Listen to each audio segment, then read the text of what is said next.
Moikka! Mä oon Lilli Louhikoski. Mä haen teille tähän harjoitteluun, koska mä oon jo usean vuoden ajan tehnyt käytännössä just sitä työtä, jota tässä roolissa mä pääsisin vielä oppimaan lisää ja syventämään niitä mun taitoja.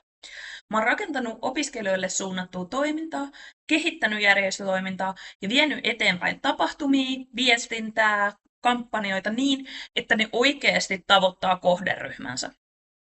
Koulutukseltani mä oon valtiotieteiden kandidaatti ja nyt maisteriopiskelija Turun yliopistosta. Mulla on pääaineena poliittinen historia ja mä opiskelen samanaikaisesti maisteriopintoja myös viestinnästä LUT-yliopistossa. Mun opinnoissa mä oon perehtynyt erityisesti yhteiskunnalliseen vaikuttamiseen, järjestöihin, demokratiaan ja valtaan. Tämä koulutustausta antaa vahvan pohjan ymmärtää opiskelijajärjestöjen toimintaa, strategista viestintää ja vaikuttavia kampanjoita sekä opiskelijoiden roolia yhteiskunnassa. Työkokemusta mulla on sekä julkiselta sektorilta että järjestökentältä. Mä oon työskennellyt tuomioistuinvirastossa viestinnän tehtävissä ja mä oon tehnyt siellä selkeätä, vastuullista ja kohderyhmälähtöistä viestintää.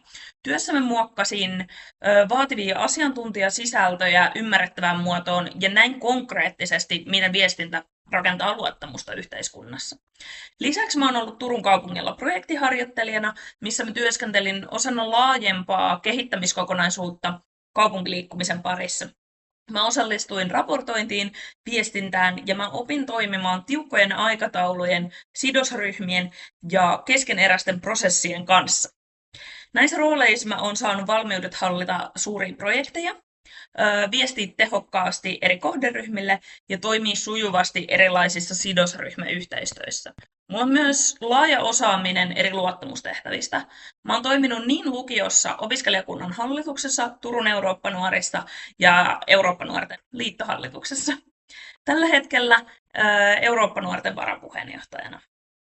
Näissä rooleissa mä oon ollut vastuussa tapahtumien järjestämisestä, ideasta ihan toteutukseen asti, viestinnästä, kampanjoista, poliittisesta vaikuttamisesta sekä yhteistyöstä eri opiskelija- ja sidosryhmien kanssa.